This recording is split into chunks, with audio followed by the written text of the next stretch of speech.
pode parecer meio óbvia, meio básica para um pastor, para um cristão como um todo, mas eu garanto para vocês que não é, porque ela implica em algumas mudanças drásticas, ela implica em algumas mudanças grandes na vida da gente. A minha decisão foi subir a escada. Vocês lembram da escada? Quem lembra da escada? Aquela escadinha que a gente vai subindo, né? Em direção à pessoa de Cristo, em direção a ser como Jesus é. E quando eu vi aquela escada pela primeira vez, e eu não vou projetá-la de novo hoje, que já viu várias vezes, um outro dia a gente volta nisso, mas eu vi que na minha vida havia muitos sintomas ainda dos degraus que falam os degraus inferiores, né? E, puxa vida, acho que eu precisava subir esses degraus aí, né? Eu tomei uma decisão, quero subir os degraus, quero caminhar no Espírito, como a gente vem falando desde o começo da nossa igreja. Esse é o nosso objetivo, caminhar no Espírito. E andar no Espírito, crescer no Espírito e subir aquela escada e se tornar cada vez mais como Jesus. E uma das coisas que eu comecei a buscar e eu comecei a procurar foi ouvir a Deus e prestar mais atenção no que o Espírito Santo falava para mim. Porque eu reconheci que muitas vezes o Espírito falava, eu ouvia, mas eu fingia que não ouvia. Porque era mais conveniente não ouvir ou mais conveniente não obedecer. Porque obedecer implicava em alguma mudança, implicava em fazer algo que eu não estava muito afim de fazer. Mas um dia, eu não sei que dia foi, eu tomei uma decisão, não, eu quero ouvir e eu quero fazer. E eu tenho buscado isso na minha vida, ouvir esse sussurro, ouvir essa palavra de Deus, ouvir essa instrução de Deus. Agora, você acredita que Deus ainda fala com a gente? Sim. Você acredita que o Deus Todo-Poderoso, Senhor, Criador de terras e céu, fala com a gente, se inclina e fala com a gente? Eu acredito. Eu acredito que tudo começou com Ele falando com Ele. Você abre lá em Gênesis, né? Você vê Deus falando com Deus, Deus falando com, né? Entre Ele, Jesus e o Espírito Santo. Vamos criar a terra. E Ele proferindo palavras de criação. Depois você vê Ele falando com Adão, mandando Adão dominar sobre a terra. E aí Ele fala com Noé, quando Ele lamenta com Noé a situação que a terra se encontra. Aí Ele fala com Abrão, que ainda não é Abraão, mas é Abrão, e Ele fala para Abrão, saia da sua terra. E aí Ele fala com Jacó, e já se comunica com o futuro Israel de Deus. E finalmente Ele fala com Moisés, e Ele se manifesta na sarça ardente e fala, venha até aqui, eu quero falar com você. E eu acho que Moisés foi um dos homens com quem Deus mais falou. Eu não contei quantas vezes a Bíblia cita, mas eu tenho a impressão de que ele é a pessoa humana com quem Deus mais falou, pessoalmente, cara a cara. Depois ele fala com Josué, ele fala com Gideão, fala com Samuel e com todos os outros profetas que você vê na Bíblia, e todos os outros que não estão mencionados, todas as situações que não foram descritas na Bíblia, mas que Deus se comunicou. E ele fala até com Satanás e Jó, quando Satanás pesa a mão sobre Jó, e Deus retribui a Jó em dobro tudo aquilo que ele perdeu. E Isaías afirma que é Ele, o próprio Deus, quem nos acorda e abre os nossos ouvidos. E esse texto eu quero ler com vocês. O soberano, o Senhor, deu-me uma língua instruída, quer dizer, Deus me instruiu para conhecer a palavra que sustém o exausto, quer dizer, a palavra que levanta o cansado. Ele me acorda de manhã após manhã, desperta o meu ouvido para escutar como alguém que está sendo ensinado. O soberano, o Senhor, abriu os meus ouvidos e eu não tenho sido rebelde. Eu não me afastei. Porque ele não é rebelde, porque ele fala aquilo que Deus fala com ele. Deus se comunica com ele, Deus abre os ouvidos dele. Ele ouve a Deus e ele não é rebelde. E Amós faz uma promessa para nós. Ele diz que certamente o Senhor, o soberano, não faz coisa alguma sem revelar o seu plano aos seus servos, os profetas. Deus não age sem antes nos avisar, sem antes sussurrar o que Ele quer fazer. Aí você pode falar, Eli, mas tudo isso aí é Velho Testamento. Deus não fala mais assim. Você não vê profetas andando por aí falando as coisas. Não sei. Vamos ver no Novo Testamento então? Deus começa falando no Novo Testamento com Zacarias, o pai de João Batista, primo de Jesus, né? Lá em Lucas 1, o mesmo anjo que fala com Zacarias, fala com Maria. Em Lucas 1:28, ele fala para ela: alegre-se, graciada, alegre-se, o Senhor está com você. Em outra versão diz: o Senhor é convosco, né? Amém? E ele fala com o noivo de Maria, José, e fala para ele: não a despreze, não a despreze, porque eles eram noivos. De repente ela aparece grávida. O anjo avisa: não despreze Maria. E ele fala com os pastores e diz para eles: não tenham medo. E finalmente ele fala com o próprio Jesus em Mateus e diz: este é meu filho amado, este é meu filho amado, quem encontro prazer. João começa o seu evangelho falando que Jesus é o verbo, ele é a palavra. E o autor de Hebreus afirma que através de Jesus, Deus fala com a humanidade.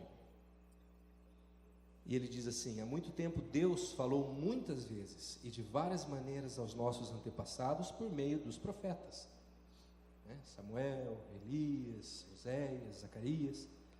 Mas nestes últimos dias falou-nos por meio do Filho, por meio de Jesus, a quem constituiu o herdeiro de todas as coisas e por meio de quem fez o universo. Então, através de Jesus, Deus agora fala com os humanos, fala com as pessoas. Ele fala com o homem simples, fala com o sofisticado, ele fala com o educado, ele fala com o não educado, ele fala com o rico, ele fala com o pobre, ele fala com o nobre, ele fala com o plebeu, ele fala com todos. E ele fala conosco também. E ele fala até com a natureza, quando ele fala com a figueira e ele fala com a tempestade, ele diz para ela: aquiete-se, aquiete-se. E ela obedece. A tempestade obedece a Jesus, como nós às vezes não obedecemos. Às vezes ele fala para nós também: aquiete-se, acalme-se. Nós precisamos aprender a obedecer. Depois disso ele fala com Filipe, quando ele manda Filipe encontrar o eunuco. Depois ele fala com Pedro, quando ele tem a visão daqueles pássaros descendo o lençol. E quando Deus fala com o Paulo, não, aí não é só falar, aí Deus arma um complô, né? A história de Paulo fala sério, é um golpe. Não vai ter golpe, não, vai ter golpe. Deus arma um verdadeiro complô, porque Jesus primeiro faz Paulo literalmente cair do cavalo, né? Ele está indo na estrada de Damasco, ele cai do cavalo, vê a Jesus, vê a luz, se torna cego, ouve Jesus falar com ele. Enquanto isso acontece, o mesmo Jesus está falando com um camarada chamado Ananias, que não quer saber de conversa com Paulo, porque quem era Paulo até então? Primeiro que Paulo não era Paulo, Paulo era Saulo. E quem era Saulo? Saulo era o perseguidor da igreja. O prazer dele era prender cristão e, se possível, mandar matar. Esse era Saulo, a quem Jesus derrubou do cavalo. Aí Jesus fala com Ananias, que é um homem servo do Senhor, e fala: Ananias, vá até esse lugar e encontre com um camarada chamado Saulo. Daí Ananias fala: quem? Aquele Saulo? Sério mesmo? Seria tipo hoje Deus falar com a gente e falar: vai até ali, você vai encontrar com um camarada que é o líder do ISIS, aquele que mata os cristãos, né? Vai lá falar com ele e vai orar com ele. Meu Deus, você está falando sério? É esse cara mesmo que você quer que eu vá lá falar com ele? É esse cara, mas ele está matando todo mundo. Não, mas é esse mesmo, vai lá falar com ele. Então tá, né? Então vou, né? O senhor está mandando, eu vou. E Ananias vai, e ele chega até lá e ele ora por Paulo, por Saulo, e os olhos dele se abrem e Saulo se converte. Aí Deus fala com um outro camarada chamado Barnabé, porque ninguém queria andar perto de Paulo, porque Paulo era matador. Barnabé, por sua vez, veio novamente ao encontro de Saulo, que agora é Paulo, e permanece com ele, a palavra diz, por 1 ano, instruindo Paulo na história do Evangelho. E aí começa o ministério de Paulo, e o resto vocês já sabem, todo mundo conhece, Quase todo o Novo Testamento, 2/3 eu acho que do Novo Testamento foi escrito por Paulo. Por quê? Esses 3 homens, esses 2 homens, obedeceram a palavra. Os 3, né? Saulo também. Esses 3 homens ouviram a palavra, ouviram o Senhor e obedeceram o Senhor, fizeram o que Ele mandou. Então eu quero que você pense no momento da sua vida agora. Pense num momento qualquer da sua vida em que você ouviu o Senhor e que você teve a certeza ou você teve a convicção de que aquilo era Deus falando com você para fazer algo ou para não fazer algo. Pensou? Lembrou desse momento? Não precisa levantar a mão, mas só me responda para si mesmo. Você obedeceu ou não? Se você obedeceu, quais foram as consequências? Se você não obedeceu, quais foram as consequências? Todos nós ouvimos a Deus um momento ou outro, ou em mais momentos do que outros, né? A questão é, será que nós obedecemos?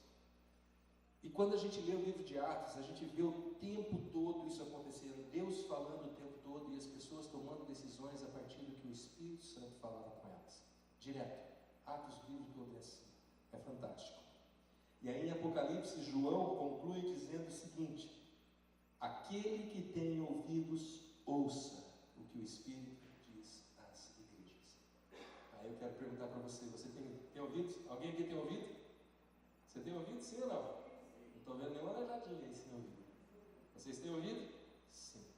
Então, ouça o que o Espírito diz. Ouça o que o Espírito diz. Ele está dando uma ordem. Se você tem ouvidos, ouça o que o Espírito diz. E há um padrão muito claro em toda a Bíblia, desde o começo. Deus é um Deus que se comunica. Deus é um Deus que fala. Deus fala. Com a palavra Ele cria um mundo.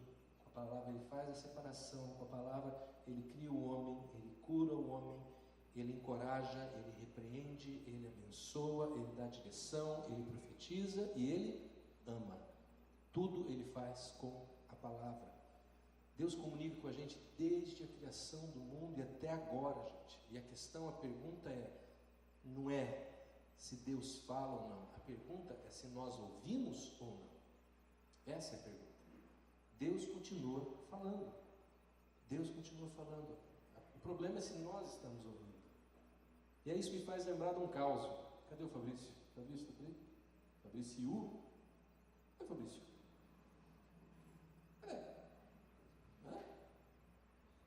Sumiu, fugiu. Olha só esses músicos, viu? Vou usar o violão dele, sem pedir de música. Eu lembro quando eu comecei a tocar.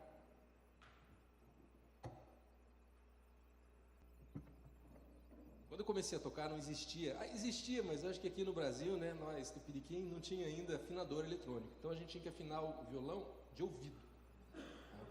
Então era assim, vamos supor que você fosse tocar com uma banda, primeiro você tinha que achar ou um diapasão ou algum instrumento que desse o tom, assim, um piano, alguma coisa que não desafinasse tão fácil. Ou você tinha que ter um ouvido absoluto, tipo Gilberto, assim, mas coisa que nós mortais não temos, né? A gente não sabe distinguir uma coisa da outra. Aí alguém falava pro cara do violão, dá um mi aí. Daí o cara batia lá, bem. Aí você vinha no violão e fazia assim.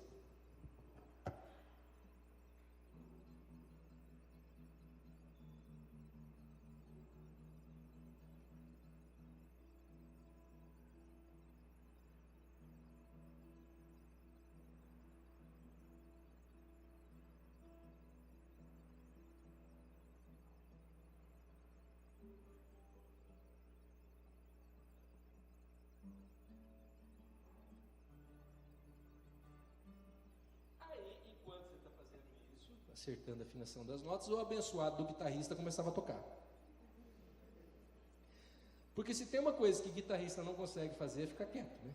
É parar de fazer barulho, né? Aproveitar para falar, porque o Victor, pelo jeito, também não está aí, né? Então o cara pega e começa a tocar a guitarra do seu lado, e você está ali tentando.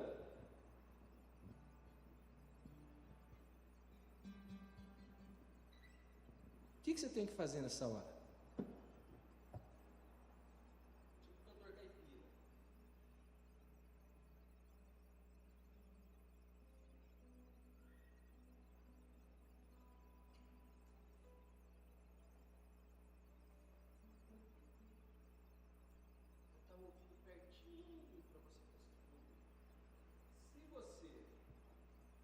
Se você não põe o ouvido ali coladinho, você não ouve. Por quê? Tem o guitarrista tocando, acabou que o baterista começa, guitarrista e baterista, né? Ou carronista, né? Os caras não conseguem ficar parados, não conseguem deixar de fazer o chacoalho deles. E você não ouve o que você está fazendo, e aí você não consegue afinar o seu instrumento. Esse é o nosso problema no nosso dia a dia, a gente não consegue afinar a minha nota com a nota de Deus. O que eu estou fazendo ali? Afinando uma nota, uma corda com a outra. Elas têm que estar em harmonia perfeita para a música ficar boa. A nossa vida é assim, a gente tem que fazer essa afinação, eu com Deus. Eu sou uma corda, Deus é a corda absoluta, Ele é a nota absoluta. E eu tenho que me afinar a nota. Mas eu não consigo porque eu não ouço. Há muito barulho à minha volta. E não é só guitarra e bateria. Há o barulho das contas para pagar, há o barulho dos problemas, há o barulho do filho doente, há o barulho do problema na empresa, há o barulho da briga de casal, há o barulho dos desejos, das vontades que a gente tem, do que a gente quer fazer no final de semana, da viagem, do sonho. Há tanto barulho na nossa vida, barulho da televisão, barulho da música, tudo é barulho. A novela, que mais? O que é barulho na sua vida? Pensa aí, quais são os barulhos da sua vida? Cada um tem o seu, né? Mas eu tenho certeza que sobra barulho, ou não? Sobra ou não sobra barulho? Sobra ou não sobra distrações que te impedem de ouvir a Deus, que te impedem de se aquietar e conseguir se afinar em Deus? Sobra distração, sobra barulho. Então nós precisamos aprender a fazer como Elias. Vocês perceberam que hoje nós estamos fazendo uma viagem pela Bíblia, né? Precisamos aprender a fazer como Elias fez. O que Elias fez? Você conhece a história de Elias? Leia 1 Reis 19, você vai amar. Daria um filme muito legal, que é bem estilo assim, Game of Thrones. Tá? Elias tem um perrengue com os sacerdotes de Baal, que eram só 450 sacerdotes. E ele faz um desafio, estou encurtando a história rapidamente, tá? E ele vence esse desafio, ao final ele manda matar todo mundo, ok? Ele mata os 450 sacerdotes de Baal, né, a espada. Por isso que eu falo, é bem estilo Game of Thrones, assim, daria uma cena bem legal, bem sangrenta, assim, do tipo que a Carla gosta de assistir lá no Vikings, né? Aí, só que aí acontece o inesperado. Depois de tudo isso, depois dele fulminar os caras, a rainha, que é Jezabel, e ela era uma sacerdotisa, ela era uma serva de Baal, ela se ira porque Elias fez isso e fala: eu vou te matar. E é uma coisa muito estranha, porque Elias, mesmo tendo acabado de matar 450 sacerdotes, ele fica com medo de Jezabel. E eu falo: essa mulher devia ser osso duro de roer, hein? Que é tipo assim, o cara, não, matar 450 é fácil, encarar Jezabel é que é difícil. Né? E Elias vaza, ele foge. E ele está cansado, ele foge, ele vai para o Monte Horebe, chega lá e ele entra numa caverna. E para mim essa caverna é um símbolo da nossa tristeza, da nossa depressão, da nossa vontade às vezes de ficar só. Sabe quando você está mal e você não quer conversar com ninguém? Elias estava assim. Elias entra na caverna. Aí o Senhor vai ao encontro dele. Olha que bacana, Deus vai ao encontro de Elias no momento mais triste, no momento mais pesaroso da vida de Elias. E Deus faz uma pergunta para Elias que eu acho que ele já fez para todos nós em algumas ocasiões: o que é que você está fazendo aqui? O que você está fazendo aqui? Eu já ouvi essa pergunta algumas vezes e confesso para vocês que acho que todas elas foram em momentos que eu estava desobedecendo a voz do Senhor, que eu estava fora da vontade de Deus, e Deus sussurra no meu ouvido: o que você está fazendo aqui? O que você está fazendo aqui? Você já ouviu essa pergunta? Acho que todos nós já ouvimos, né? O que você está fazendo aqui? E aí, Elias faz o seu lamento, ele conta tudo o que aconteceu, ele fala o quanto ele está cansado, o quanto ele está exausto, e o Senhor responde para ele com uma maneira, eu fico tentando imaginar Deus falando isso para ele: fique na minha presença, fique na minha presença, e eu vou passar diante de você, eu vou manifestar minha glória diante de você. E aí a gente conhece a história. Vem o vento que derruba as árvores, que derruba tudo, que move as pedras. Aí vem o terremoto que faz a montanha tremer, que divide o vale. Aí vem o fogo. Mas Deus não está em nada dessas coisas. E de repente vem o murmúrio e a brisa suave. Tem uma diferente versão que fala assim: veio o sussurro e a brisa suave. E ali Deus estava. E Deus fala com Elias no sussurro. Deus fala com Elias com a voz baixinha, bem tranquilo. E ele fala para Elias: fique na minha presença. E Elias é envolto na presença de Deus. E mais uma vez Deus pergunta para Elias: o que você está fazendo aqui? Por que você está aqui? E Elias conta tudo de novo e fala de novo o seu lamento. Mas agora ele ouve a palavra de Deus e Deus fala para ele o quê? Volte para onde você saiu. Você se desviou, você saiu do seu projeto, volte para lá. Mas agora volte com uma palavra, volte com direção, volte com coragem, volte com determinação, sabendo que você está aonde eu quero que você esteja. Eu estou com você. Na presença de Deus nós encontramos conforto, nós encontramos alívio, nós encontramos paz e nós encontramos direção. Mas para a gente ouvir essa voz, nós precisamos nos aquietar, nós precisamos sair do barulho, precisamos desligar as guitarras e as baterias e as televisões e os carros e tanta coisa que nos distrai. A gente precisa desenvolver o ouvido como Samuel. Lembra de Samuel? Samuel é outro com quem Deus falou bastante. A primeira vez que Deus fala com Samuel, ele é garoto. Ele acorda Samuel no meio da noite e fala: Samuel.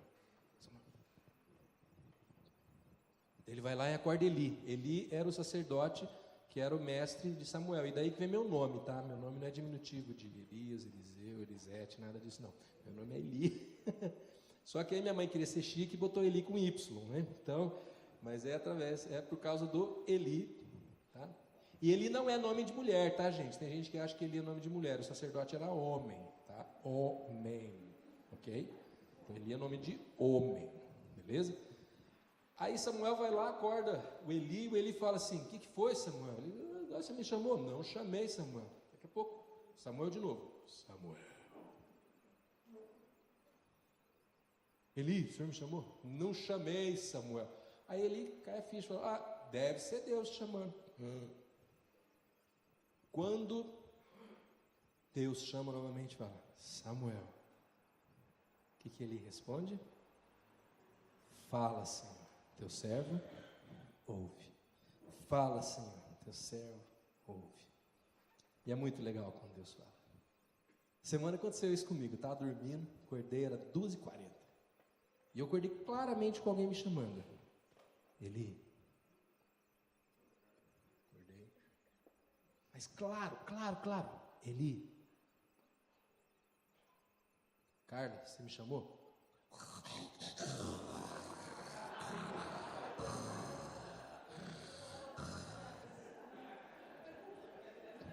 Não foi a Carla. Não foi a Carla. Vocês acham que não, né?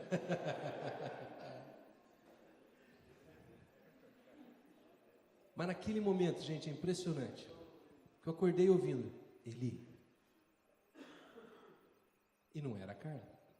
Eu perguntei mesmo: amor, você me chamou? Ela não fez todo aquele barulho, mas deu para ver que ela estava dormindo, né? Aí eu falei: fala, Senhor. Eu não sei se eu falei teu servo ouve, mas eu falei: fala, Senhor. E Deus falou. E Deus me deu umas instruções bem interessantes, que eu não vou contar para vocês. Mas muitas vezes, confesso para vocês, muito mais do que eu gostaria, Deus me acorda de madrugada. E às vezes coloca uns nomes de vocês aí muito claro na minha mente, assim, muito claro. E eu sei naquele momento que Deus está me acordando para orar por essas pessoas. Deus está me chamando para orar por elas. Como eu falei lá no comecinho, é o Senhor quem me acorda. É o Senhor quem me acorda. É o Senhor que me dá a palavra. E eu preciso ser obediente. Então, se Ele me acorda e Ele me coloca uma ideia na cabeça, eu preciso ser obediente. E muitas das coisas que a gente tem pensado aqui para a igreja, que a gente tem projetado e sonhado para a igreja, é assim que elas surgem, não é, Júnior? Não é, Gilmar? Te acorda de madrugada e aquela ideia na cabeça. E às vezes a Carla me contou que fala, amor, vai dormir. E eu estou rabiscando um pedaço de guardanapo, aqueles lencinho, estou escrevendo num pedaço de papel, porque eu acordei com uma ideia. Acordei com algo que Deus deu na minha cabeça. Então nós precisamos treinar os nossos ouvidos para ouvir, para entender, para interpretar aquilo que o Espírito está falando para nós. E nós precisamos desenvolver a coragem de nos aventurar a obedecer. Nos aventurar. Porque é uma aventura, porque às vezes ele vai te falar coisas que você não vai querer fazer. Outro dia surgiu uma pessoa que, digamos assim, já me deu bastante prejuízo no passado e essa pessoa surgiu, e quando essa pessoa surge, eu sei o que ela quer dinheiro. E a minha primeira reação foi assim, não vou nem atender, não vou nem falar com ela, porque eu sei o que ela quer. Mas naquele momento, eu ouvi Deus falar, atenda, fale com ela. Mas senhora, fale com ela. Aí eu fui falar com ela, adivinha o que ela queria? Dinheiro. Me arruma um serviço, me dá um bico. Eu não tenho serviço para te dar, nesse momento. Qualquer coisa, eu não tenho nada, mas eu vou ser despejado. Falei, quanto você precisa? Tanto. E eu ouvi o Senhor falar, dê esse dinheiro. Mas Deus, minha conta está negativa. Dê o dinheiro. E eu dei. Agora, esse dinheiro faz falta para mim? Faz. Mas não muda o meu contexto de vida, não vai, nossa, destruiu as minhas finanças. Não, ele não está sobrando. Realmente, minha conta está negativa, eu dei aquele dinheiro, mas para aquela pessoa é a diferença de ser despejado ou não ser despejado. Você percebe a diferença de perspectiva? E aí você pode pensar, mas Eli, e se as pessoas se aproveitar de você com isso? E se essa pessoa é o devorador na sua vida, está lá para tirar o seu dinheiro? Eu vou falar uma coisa, se Deus mandou eu dar, o meu problema é com Deus. E o problema dessa pessoa é com Deus também. Porque se ela veio tirar proveito de mim, ela vai ter que acertar isso com Deus, não é comigo. E eu vou acertar isso com Deus. Pô, Deus, eu dei o dinheiro para o cara. Então, se eu dou como quem dá a Deus. E se Deus me manda perdoar alguém, eu perdoo porque Deus me pediu para perdoar e porque Ele me perdoou, como eu já perdoei pessoas que eu achava que jamais perdoaria, e perdoei. Porque Deus colocou o perdão no meu coração. Deus colocou no meu coração essa vontade de dar, ou esse desejo, ou essa convicção de dar. Às vezes não é nenhuma vontade, às vezes é uma convicção, eu devo dar, eu devo fazer. Então a minha situação é com Deus, não é mais com essa pessoa. Se ela me frustrar, se ela me trair, se ela me decepcionar, para mim tanto faz, porque eu fiz para Deus, eu não fiz para ela. Eu ouvi de Deus, eu confiei em Deus e agi, porque Deus me mandou agir. Vocês entendem a diferença? Então eu não coloco na pessoa a minha expectativa, eu coloco a minha expectativa em Deus. É em Deus. É dele que eu espero algo. É dele, é com ele que eu estou lidando. É a ele que eu estou obedecendo, né? O meu papel nesse processo todo é obedecer. É ouvir e obedecer. E eu permito que Deus faça o que Ele quer fazer através disso. É meio que Ele manda a gente pôr as coisas na conta dele, sabe? É como falar, põe na minha conta. Faz. Põe na minha conta, deixa que eu vou resolver. Se eles te decepcionarem, eu não vou te decepcionar.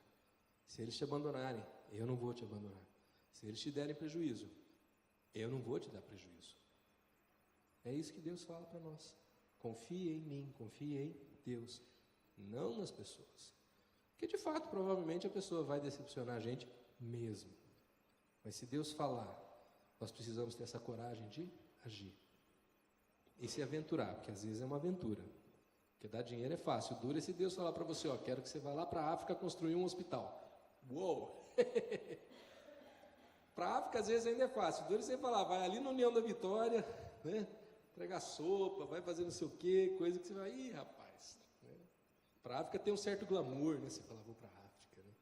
Agora, e aqui nos bairros, como a gente vê aí o pessoal falando, tirando prostituta da rua, tirando travesti, pegando desabrigado, levando sopa, e a gente às vezes vê até crente falando, esse povo é louco de fazer isso. Fala, esse povo não é louco, esse povo ouve o Senhor e obedece. Essa é a diferença. Eles não são loucos. Eles têm o ouvido limpo, eles ouvem e fazem. A gente ouve e não faz. Ou a gente filtra, ouve o que é conveniente. Mas aí tem um segundo medo. O primeiro medo é esse, se tirarem proveito de mim, se eu for enganado. Joga na conta de Deus. O segundo medo é, e se o que eu estiver ouvindo for a minha alma? E se o que eu estiver ouvindo não for Deus? For as minhas emoções? Não tiver nada a ver com Deus. Então, eu vou te dar 5 dicas, bem rapidinho, para você filtrar e você julgar a palavra. Se vem de Deus, se não vem de Deus. A primeira coisa que você tem que avaliar é. A primeira coisa que você tem que avaliar é. A primeira coisa que você tem que avaliar é.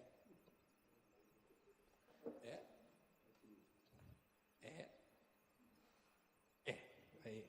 Foi você? Foi. Então tá. Primeira coisa, tá pequenininho, né? Dá para ler? Ah, tá pequenininho lá, aqui dá.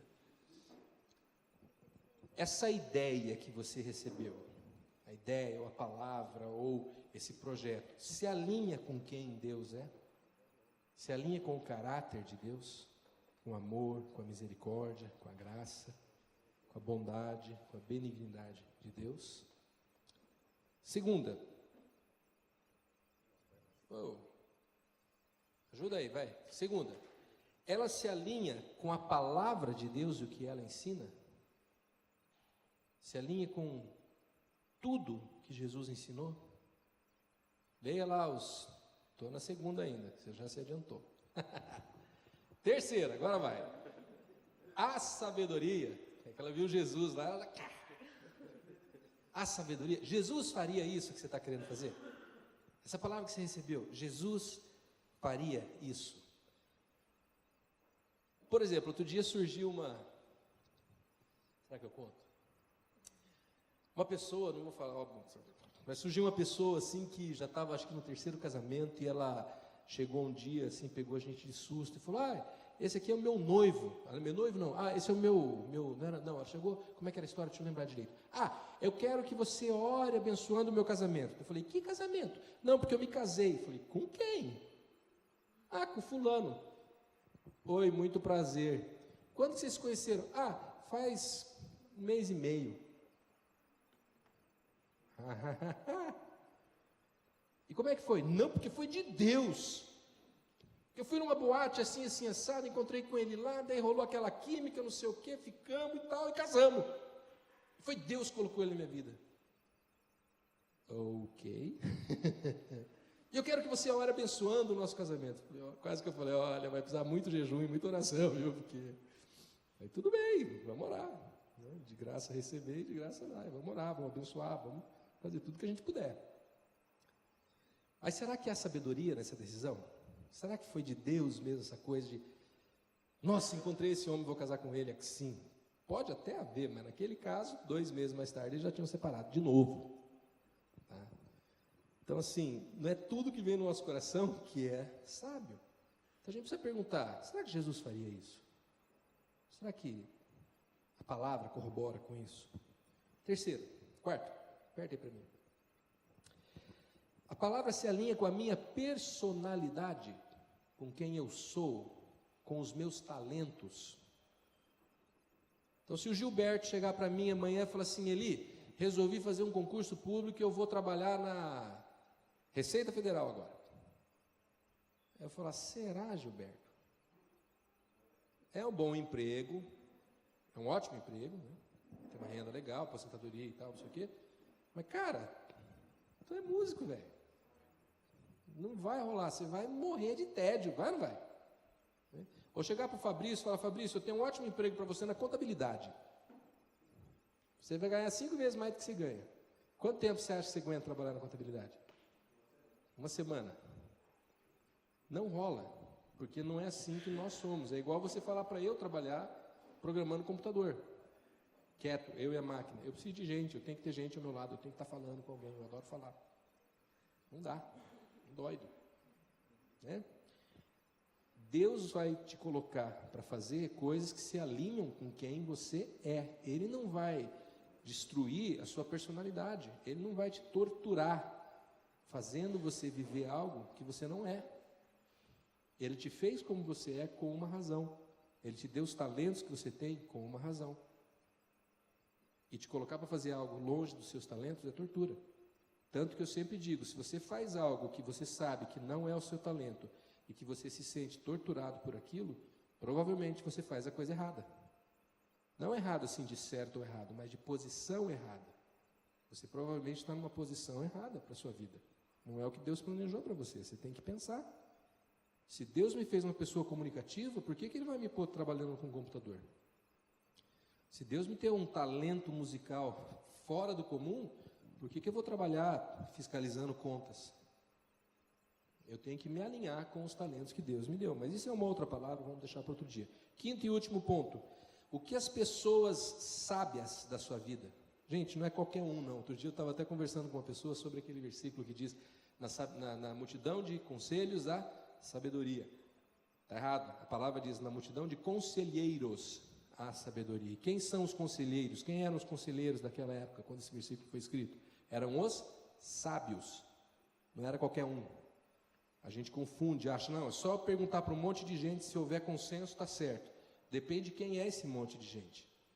Às vezes você pergunta para o seu amigo quer aquilo tanto quanto você. Nossa, lançaram uma moto nova, ela custa 30 mil conto, eu vou deixar meu aluguel atrasar, vou deixar minhas contas sem pagar, eu vou lascar minha família inteira, mas eu vou comprar essa moto.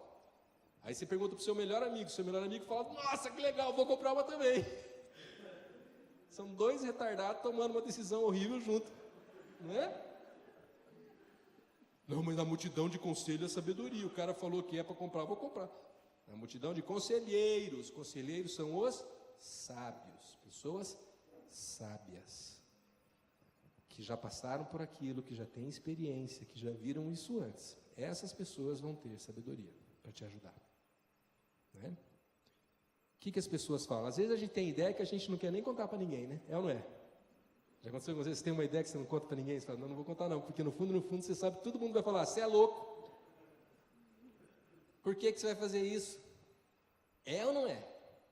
Aí você não fala nada, né? Aí quando chega, que nem aquela menina, chega lá, casei, abençoa meu casamento, fala, meu Deus do céu, você está de gozação. Gente, não estou falando que não pode casar rápido, tá? Não me entendam mal, mas é que com certos históricos não é aconselhável. É bom conversar um pouco antes, tá?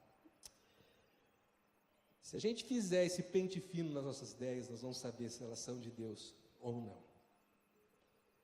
E se nós tivermos a coragem de ouvir, a convicção de fazer, nós não vamos perder.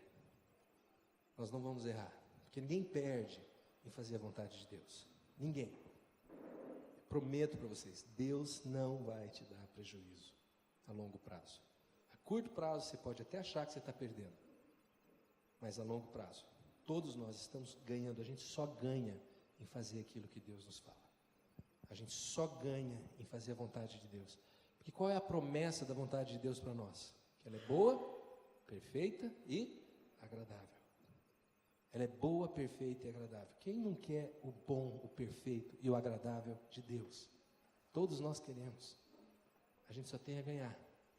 Então, quero terminar hoje fazendo um exercício. Fazendo um exercício de audição, de ouvir, de falar como ele falou, Samuel falou. Fala, Senhor, teu servo ouve. O que será que Deus quer falar para você hoje? O que será que Deus tem para nós hoje? Então nós vamos ficar em silêncio alguns segundos, não sei, algum tempo. Silêncio mesmo, sem música, sem nada. Eu quero te desafiar a falar para o Senhor. Fala, Senhor, teu servo ouve. Fala, Senhor, teu servo ouve. E ouvir o que Ele tem a dizer para você. E aí nós vamos orar para que Deus nos dê a convicção e a coragem de agir de acordo com aquilo com aquilo que Ele tem nos dito. Amém?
Pai, nós te louvamos porque Tu és um Deus que se comunica.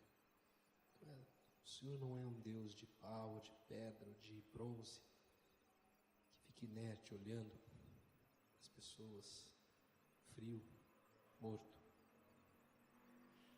Tu és um Deus vivo, Tu és um Deus maravilhoso, Tu és um Deus que se inclina para nos ouvir e fala conosco. Obrigado, Senhor, porque na Sua majestade, na Sua glória, na Sua soberania e na Sua maravilhosa presença, o Senhor se inclina para falar conosco e se ocupa em falar conosco. Obrigado porque o Senhor enche os nossos corações de alegria, o Senhor enche os nossos corações com a Tua paz, com a Tua presença, com o Teu murmúrio, com o Teu sopro. E nessa manhã, Senhor, eu quero dizer, fala, Senhor, fala, que nós ouvimos. Nós queremos Te ouvir, Senhor. Nós queremos Te ouvir como Samuel ouviu, como Elias ouviu, como Eliseu ouviu, como Paulo, como Pedro, como João, como o próprio Jesus Cristo ouviu. Nós queremos Te ouvir, Senhor. Nós queremos ouvir a Tua voz, ouvir a Tua direção. Nós queremos sentir a Tua presença. Nós queremos estar na Tua presença, estar no Teu murmúrio, no Teu sussurro. E nós precisamos, Deus, da convicção de que é o Senhor falando. Nós precisamos ter essa percepção clara de que não é a nossa alma, não são nossas emoções, mas é o Senhor falando. É o Senhor falando. E precisamos ter a coragem, Deus, de fazer aquilo que o Senhor nos instrui. Andar nos Teus caminhos e obedecer a Tua voz. Que o Senhor coloque em nós essa coragem, essa determinação. Que o Senhor nos levante como uma igreja diferente, Senhor. Uma igreja que não é apenas um ajuntamento de pessoas que se reúnem para curtir umas às outras, mas que nós sejamos, Pai, a Tua igreja. Aquela igreja que ouve a Tua voz e faz aquilo que o Senhor manda, como a igreja de Atos, como aqueles primeiros homens da fé, os pais da nossa fé. Que nós sejamos como eles, pessoas que fazem diferença, porque têm a ousadia de Te obedecer. Em nome de Jesus nós pedimos que o Senhor fale conosco, que o Senhor nos acorde de madrugada, de forma audível ou não, mas que o Senhor fale com a gente. Que o Senhor nos coloque nomes para interceder, o Senhor nos dê projetos para realizar, que o Senhor mostre onde precisamos mudar, onde precisamos crescer, mas que nós possamos ouvir a Tua voz. Ouvir a Tua voz. Fala que nós ouvimos, Senhor. Em nome de Jesus. Que o Senhor nos abençoe, cada um individualmente e também como corpo de Cristo, como igreja. que possamos estar na tua comunhão, comunhão do teu Espírito Santo. Nós te pedimos em nome de Jesus. Amém.